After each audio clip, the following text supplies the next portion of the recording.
안녕하십니까. 전화투 교수입니다. 이번 시간에는 여러분들과 2020년 4회 기출문제 풀이를 하도록 하겠습니다. 자, 먼저 문제 1번에 보시게 되면, 자, 1번 문제를 보세요. 1차 반응에서 반응 물질의 반감기가 5일이라고 한다면 물질의 90%가 소모되는데 소요되는 시간을 계산하는 문제예요.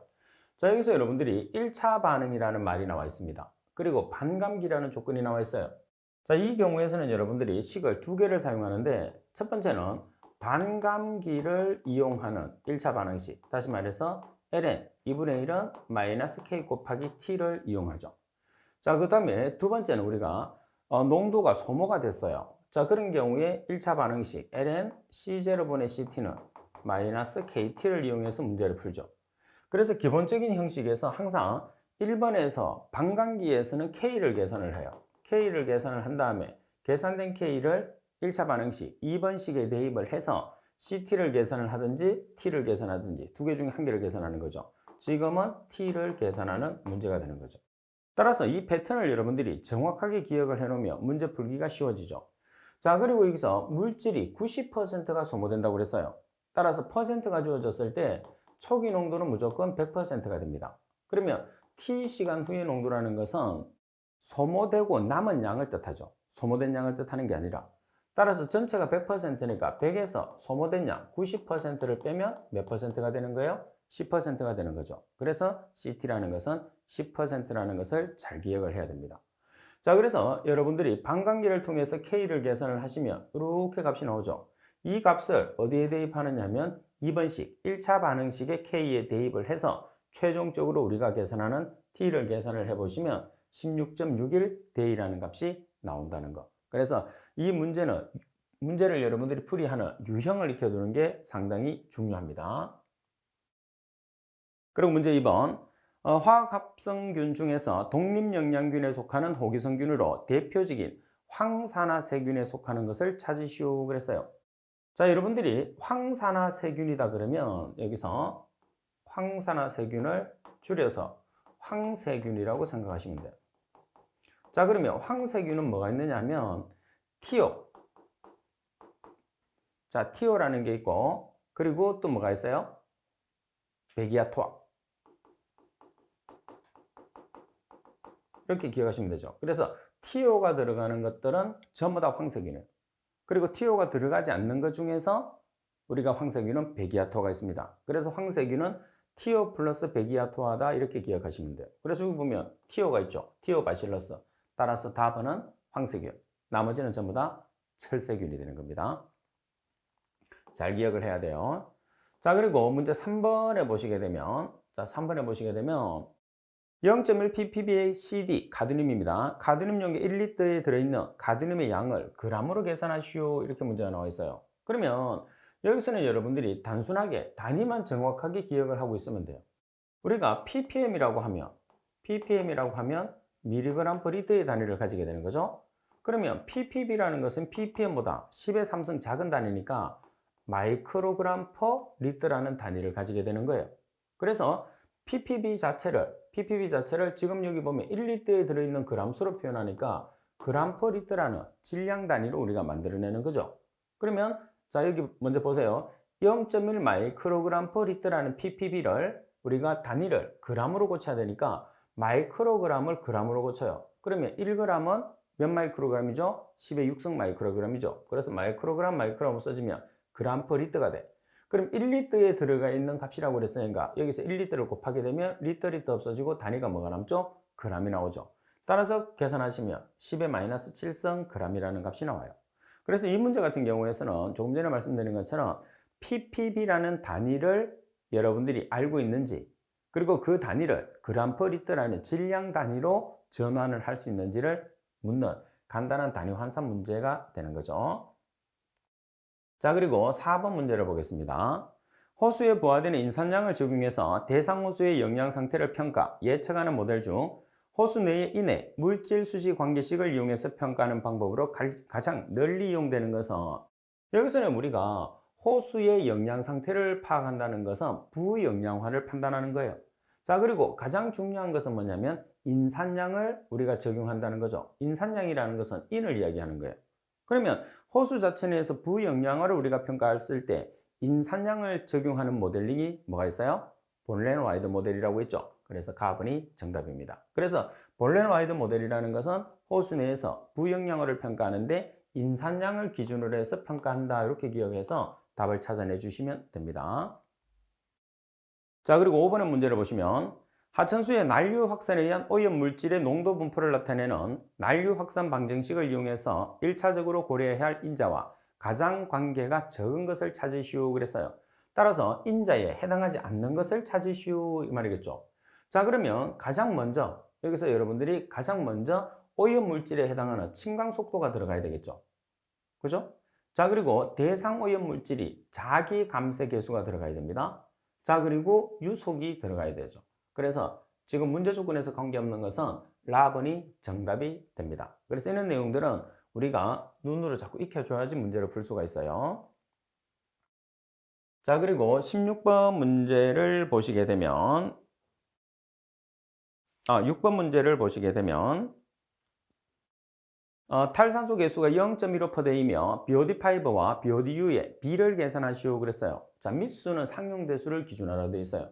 자, 상용대수라는 게 로그죠, 로그. 따라서 로그라고 하면 미수는 10의 x를 사용을 하는 거예요. 자, 그리고 여기서 BOD5 나누기 BODU라는 것은 BOD5의 소모공식에서 찾아내 주시면 돼요. BOD5의 소모공식은 BOD5는 BODU 곱하기 1-10의 KT로 표기하잖아요. 그러면 BODU를 BOD5에 나눠주면 어떤 식이 나오죠? 1-10의 KT라는 값이 나와요. 그럼 여기서 K라는 값이 얼마죠? K라는 값이 0.15%. 그리고 T라는 것은 5일 BOD이기 때문에 5일이 들어가는 거죠. 그죠? 따라서 계산하시면 0.8이라는 BOD5와 BODU의 B를 계산할 수 있는 거죠. 그래서 6번 같은 경우에서는 하나의 BOD5 공식을 이용을 해서 B를 계산하는 문제라는 것을 기억을 해주세요. 자, 그리고 문제 7번 같은 경우를 보시게 되면 미생물의 세포의 비정식 속도를 나타내는 식에 대한 설명으로 잘못된 것은 자, 모노드식입니다. 그죠? 그래서 이 모노드식 같은 경우에서는 이론적인 문제로도 잘 나오겠지만 계산하는 문제로도 잘 나와요. 그래서 두 가지 유형을 같이 기억을 해야 됩니다. 자, 가번을 보시면 마이크로맥스는 최대 비정식 속도로 시간 -1 단위를 나타낸다. 다시 말해서 per hour 단위를 나타낸다는 거죠. 그리고 최대 비정식 속도 맞습니다. 그리고 나번 KS는 반속도 상수로서 최대 성장률이 2분의 1일 때의 기질의 농도입니다. 그리고 답은 마이크로는 마이크로맥스인 경우에 반응 속도가 기질 농도에 비례한다는 1차 반응을 의미하는데 여기서 무관한 0차 반응을 의미합니다. 그리고 S는 제한기질의 농도이고 단위는 mg per liter. S는 제한기질의 농도입니다. 따라서 설명이 잘못된 것은 답이네요. 자, 내용을 보시게 되면 반응 속도가 기질 농도에 무관합니다. 그리고 0차 반응을 의미하는 게 마이크로와 마이크로맥스가 같은 조건으로 보시면 됩니다. 자, 그리고 문제 8번에 보시게 되면 마이크로, 세포 비증가율이 마이크로맥스의 80%일 때 기질 농도 S80과 마이크로맥스의 20%일 때 기질 농도 20. 다시 말해서 S80 나누기 S20의 B를 계산하시오 그랬어요. 배양기 내의 세포 비증가율은 모노드식을 적용한다고 그랬죠. 자, 그래서 조금 전에 우리가 봤던 모노드식을 그대로 여러분들이 적용을 하시면 돼요. 그러면 모노드식이라는 것은 마이크로는 마이크로맥스. 자, 여기 자, 마이크로는 마이크로맥스 곱하기 S 나누기 KS 플러스 S로 표기를 해요. 그러면 지금 조건 자체를 두 가지로 나타내야 되겠죠. 자, 하나는 뭐냐면 마이크로맥스의 80%일 때 첫 번째 조건, 그리고 마이크로맥스의 두 번째일 때 20%일 때 두 번째 조건이 되는 거예요. 그러면 맥스라는 값은 항상 몇 프로가 되는 거죠? 퍼센트로 주어졌을 때 맥스는 100%가 되는 거예요. 따라서 첫 번째 조건을 보면 마이크로맥스가 100%예요. 그러면 마이크로는 마이크로맥스의 몇 퍼센트? 80%. 그러면 마이크로 자리에 80%는 0.8을 대입했어요. 그리고 마이크로맥스 자리는 100%니까 1을 대입했고, 그리고 S80 나누기 KS 플러스 S80이라고 해서 문자를 그대로 둡니다. 그럼 여기서 식을 정리를 하는데 뭘로 정리할 거냐 하면 우리가 식 자체를 S80으로 정리를 할 거예요. 여기서 S80이라는 것은 80%를 의미합니다. 자, 따라서 식 자체를 여러분들이 정리를 해서 표현을 하게 되면 여기서 S80으로 정리를 하게 되면 이렇게 4KS라는 값이 나왔어요. 자, 그리고 두 번째는 마이크로맥스가 100%이니까 마이크로는 20%는 거죠. 따라서 동일하게 마이크로 자리에 0.2, 마이크로맥스에 1, 그리고 S 자리에 S20, 그리고 KS 플러스 S20으로 나눠줘서 똑같이 식을 정리를 하게 되면 S20이라는 값은 이렇게 0.2KS로 값을 우리가 정리를 할 수가 있어요. 자, 따라서 식 자체를 여러분들이 계산을 주시면 다음 페이지에 보시게 되면 식을 정리하면 얼마가 나오죠? 16이라는 값이 나왔어요. 그래서 답은입니다. 근데 이 문제를 이렇게 풀지 말고 좀 간단하게 풀 수 있는 방법이 있어요. 어떻게 간단하게 푸느냐면 지금 보시게 되면 S80 나누기 S20이 되잖아요. 그러면 자, 80 나누기 20 나누기 이 두 개를 100%로 만드세요. 그럼 여기에 얼마가 들어가는 거죠? 80. 여기에 얼마가 들어가는 거죠? 여기 20, 여기 80. 이렇게 하면 값이 나와요. 자, 그 다음에 예를 들어서 S60에 S40의 비를 계산하시오. 이렇게 문제가 나오면 자, 60 나누기 40을 한 다음에 이 전체를 100%로 만들고 이렇게 100%로 만들어요. 그럼 여기에 얼마가 들어가는 거죠? 40. 여기에는 60. 이런 식으로. 그래서 여러분들이 값을 계산을 했을 때 항상 이렇게 나타내시면 돼요. 또 예를 들어서 뭐 S70이다. 그리고 S20이다. 이렇게 문제가 나오면 70 나누기 20 나누기 이렇게 하면 되겠죠. 그럼 여기는 30, 여기는 80 이런 식으로. 아주 간단하죠. 그래서 이거는 약식으로 답을 가장 쉽게 찾아내는 방법이에요. 대신에 우리가 풀이가 필요한 실기 문제에서는 이렇게 약식으로 푸시면 안 돼요. 필기에서만 가능한.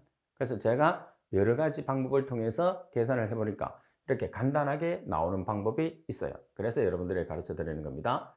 자, 그래서 다시 설명을 드리게 되면 자, 이렇게 S80 나누기 S20이라고 나오면 자, 80, 20을 왼쪽에 넣어요. 그런 다음에 이 값을 100%로 만들고 이 값을 100%로 만들어. 그럼 여기 20, 여기 80이 되는 거죠.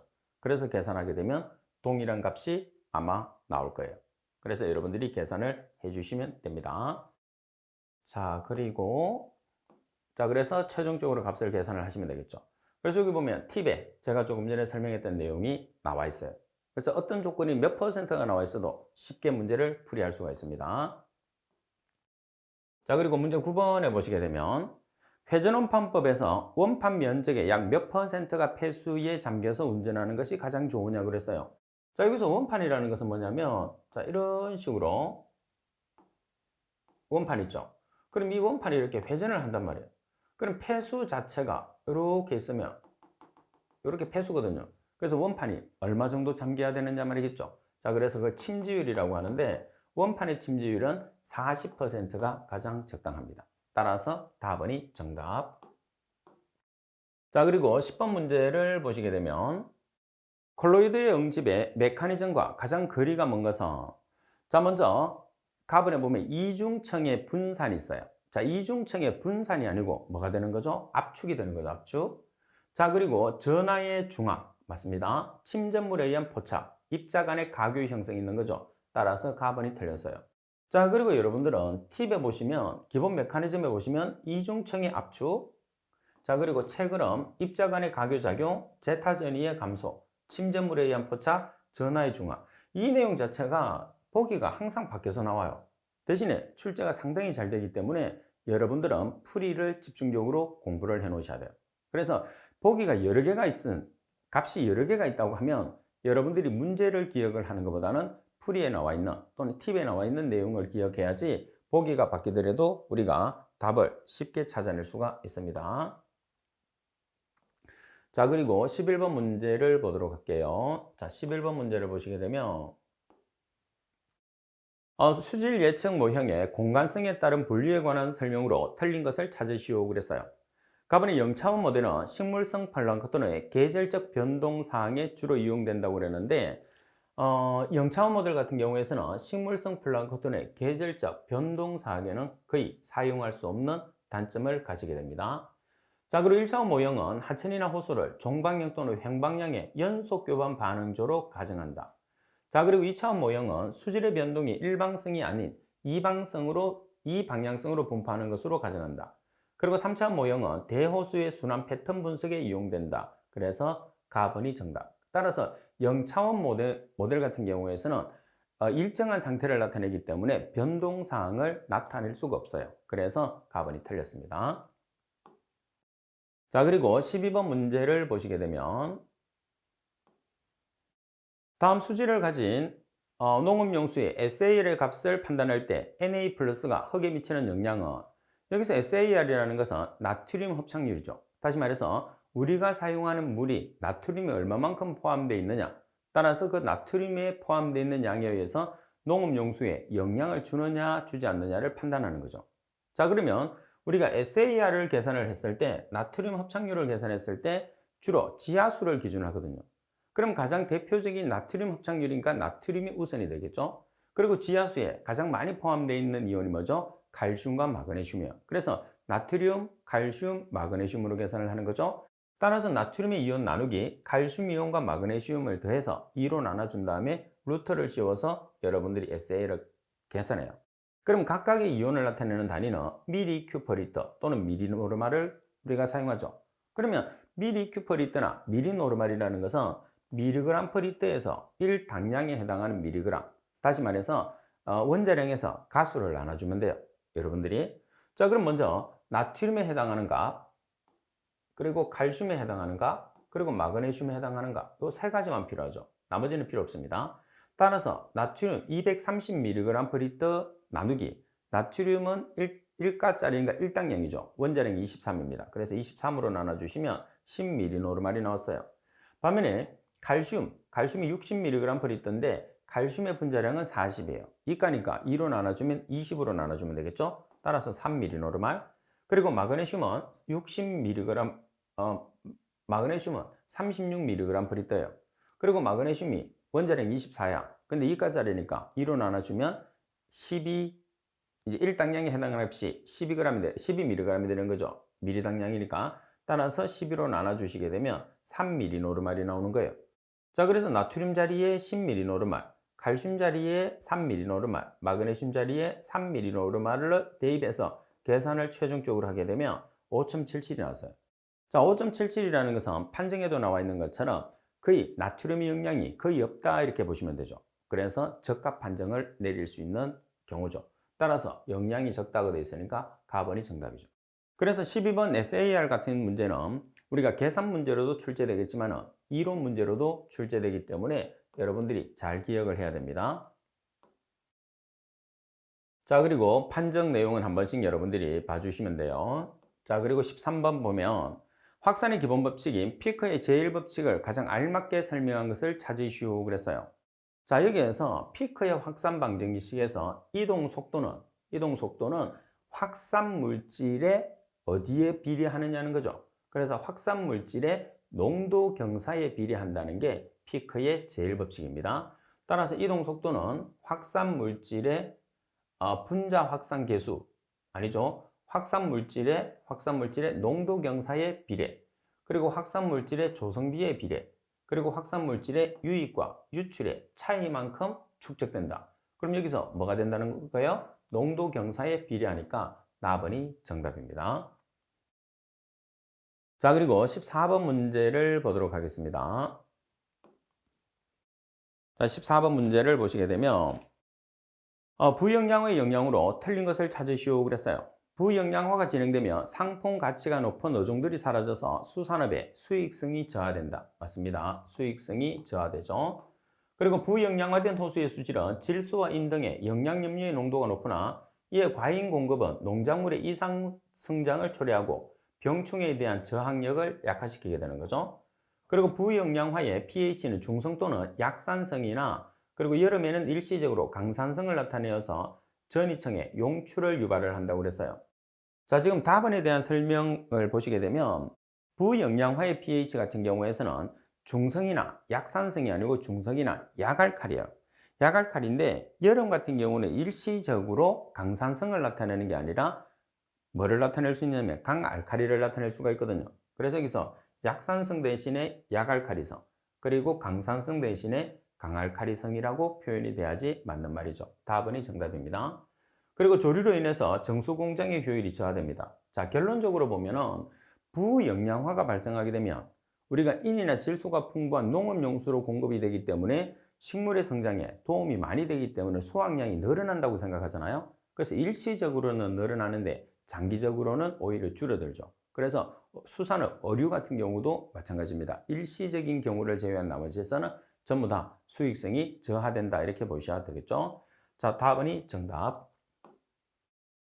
자, 그리고 15번 문제를 보시게 되면 직경이 0.1mm인 모세관에서 10도씨 상승하는 물의 높이는 공기의 밀도는 1.25 곱하기 10의 마이너스 3성 g/cm의 3성, 접촉각은 0도씨, H 높이는 4시그마 나누기 GRY-YA로 계산하라고 그러고 표면 장력은 74.2 다인퍼센치라고 나와 있어요. 그러면 자, 먼저 팁을 여러분들이 보시게 되면 상승 높이를 계산하는 공식이 지금 주어졌어요. 그죠? 그럼 여기서 시그마라는 것은 뭐냐면 표면 장력입니다. 그런데 지금처럼 표면 장력은 단위 길이당 작용하는 힘이거든요. 힘이라는 단위는 문자란 말이에요. 그래서 단위로 바꿔야 돼요. 그럼 어떻게? g/cm로 바꾸기 위해서 지금 단위가 센치는 CGS 단위죠. 따라서 980으로 여러분들이 나눠주시게 되면 g/cm라는 값으로 전환이 돼요. 아시겠죠? 자, 그 다음에 두 번째는 뭐냐 하면 우리가 물의 밀도가 1.0이잖아요. 그래서 만약에 물의 비중량으로 환산한다 그러면 kg/m의 삼성이니까 10의 3성을 곱하시면 되고, 자, 그리고 y-ya라는 것은 여기서 여러분들이 잘 기억을 해야 되는데 y-ya라는 것은 코사인 세타의 값을 표현한다는 것을 꼭 기억을 해야 돼. 그래서 공식이 준다 하더라도 y-ya가 코사인 세타라는 것을 모르면 우리가 문제를 풀 수 없어요. 자, 그럼 풀이를 한번 해보겠습니다. 4 곱하기 시그마라는 표면 장력은 74.2에서 980을 나눠주게 되면 g/cm가 된다는 거 잘 기억을 해야 됩니다.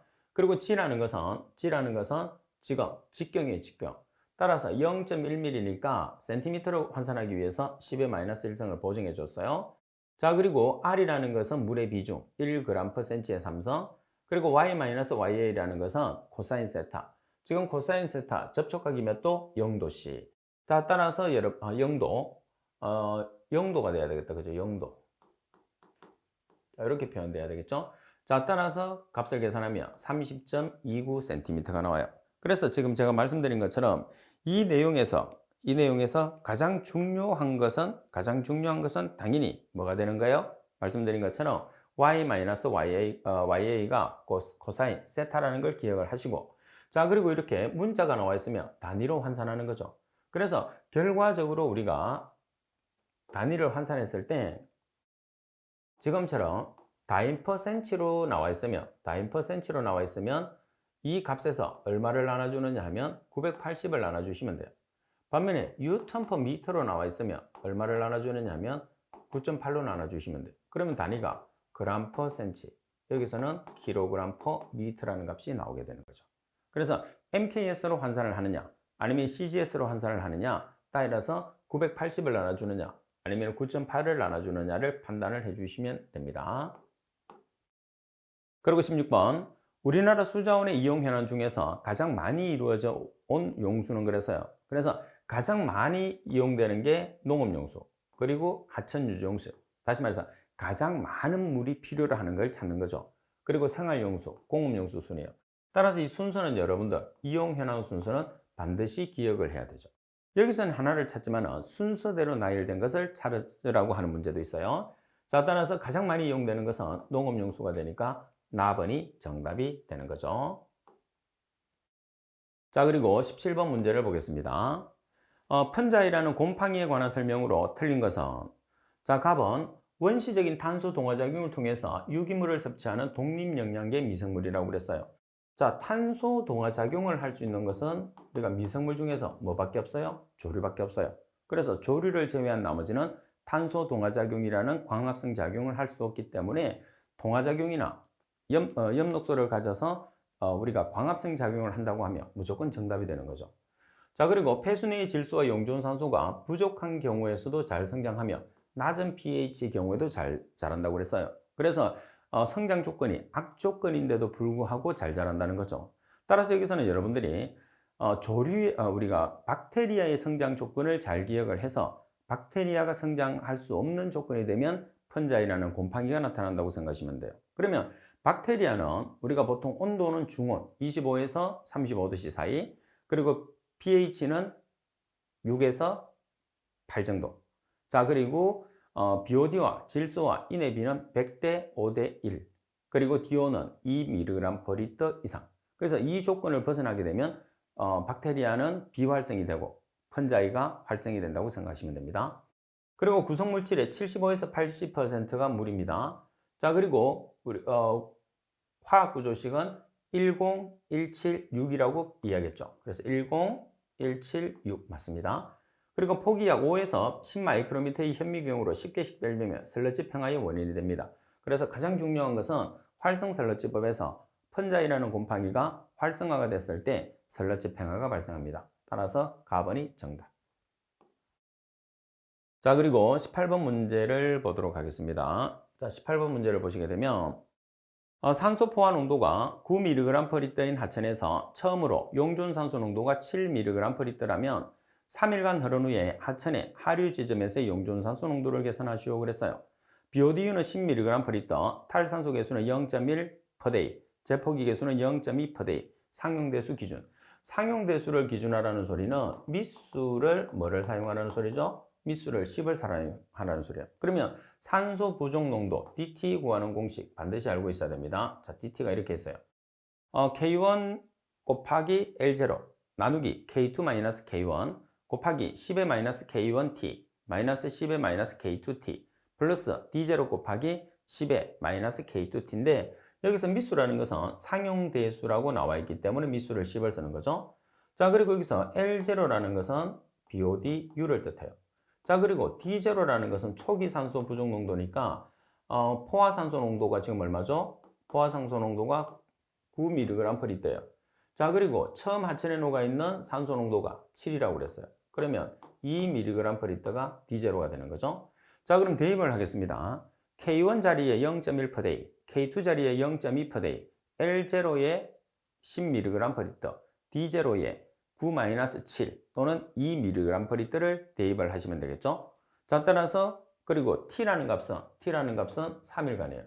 그래서 계산하면 DT라는 값을 여러분들이 3mg/L을 계산할 수 있어요. 근데 우리가 3일 유화한 후에 DO의 농도, 하천에 녹아있는 DO의 농도를 계산하라고 그래요. 그럼 어떻게 하면 되겠죠? 자, 우리가 3일 후에 산소 부족 농도를 계산했죠. 그럼 포화산소 농도에서 3일 후에 산소 부족 농도를 빼주면 뭐가 되는 거죠? 하천에 녹아있는 산소량이 되는 거예요. 그래서 결론적으로는 포화산소 농도 9mg/L에서 3일 후에 산소 부족 농도 3mg/L을 빼주시면 3일 후 하천에 녹아있는, 그러니까 3일 동안 유화한 상태의 하천에 녹아있는 산소량을 계산할 수 있는 거죠. 그러면 DT라는 산소 부족 농도는 결론적으로 뭐냐면 산소를 포기할 수 있는 양, 다시 말해서 산소를 주입할 수 있는 양이다. 이렇게 생각해 주시면 됩니다. 상당히 중요한 문제입니다. 잘 기억을 해야 돼요. 자, 그리고 19번 문제를 보시게 되면 C2H6 15g이 완전 산화하는 데 필요한 이론적인 산소량을 계산하시오 그랬어요. 자, 여기서는 여러분들의 호기성 반응을 시키는 게 가장 핵심입니다. 호기성 반응은 여러분들 산소하고 결합을 시켜요. 그러면 CO2와 H2O가 나오죠. 탄소가 O하고 반응하면 CO2, H가 O하고 반응하면 H2O예요. 그럼 여기서 탄소 뒤에 있는 숫자가 CO2 앞에 옵니다. 그리고 H 뒤에 있는 숫자가 H2O 앞으로 오죠. 여기 H가 2개짜리니까 2분의 6은 3이 되는 거죠. 자, 역으로 산소 계산해요. 2개짜리가 2개 있으니까 4개, 1개짜리가 3개 있으니까 합이 7개. 그래서 이렇게 산소 합해 주는데 유기물에 산소가 있나 없나를 먼저 봐야 돼요. 유기물에 있으면 먼저 주고 없으면 바로 산소로 오는 거죠. 자, 7개니까 2분의 7은 얼마가 되는 거죠? 3.5. 자, 그러면 계산을 했을 때 자, 에탄의 분자량이 얼마죠? 12짜리가 2개, 탄소는 10이잖아요. 그죠? 1짜리가 6개, 30이네요. 그래서 30g일 때 3 곱하기 32g은 자, 에탄 지금 15g이에요. 그래서 15g일 때 THOD, THOD라는 게 이론적 산소 요구량. 따라서 대각선으로 곱해서 THOD에 해당하는 항으로 정리하면 56g이라는 값이 나오는 거죠. 그래서 이 문제의 핵심은 호기 성분의 반응식을 시키는 게 가장 중요한 핵심이다. 이렇게 보시면 돼요. 자, 그리고 20번. 바다에서 발생되는 적조 현상에 관한 설명 중 가장 거리가 먼 것은 적조 현상입니다. 자, 갑은 적조 조류의 독소에 의해서 어패류의 피해가 발생한다. 독소에 의해서 어패류가 우리가 폐사가 되죠. 다음은 해수 중에서 용존산소의 결핍에 의해서 어패류의 피해가 일어난다. 용존산소 결핍에 의해서 어패류 폐사. 갈수기, 해수 내의 염소량이 높아질 때 발생합니다. 자, 갈수기가 아니고 홍수기에 담수가 많이 들어가서 염소 농도가 어떻게 낮아질 때 주로 일어나죠. 그리고 플랑크톤의 번식에 충분한 광량, 빛입니다. 빛. 그리고 영양염료가 공급됐을 때 주로 발생하는 게 적조 현상이다. 따라서 설명이 잘못된 것은 답은이 정답이 됩니다. 그죠? 자, 그래서 여러분들이 문제를 풀었을 때 단순하게 답을 외운다는 생각으로 문제를 풀이하는 게 아니라 이 문제가 유사 문제로 변경이 됐을 때 여러분들이 풀 수 있게끔 공부를 하는 것이 중요합니다. 자, 오늘 수업은 이것으로 마치도록 하겠습니다. 수고하셨습니다.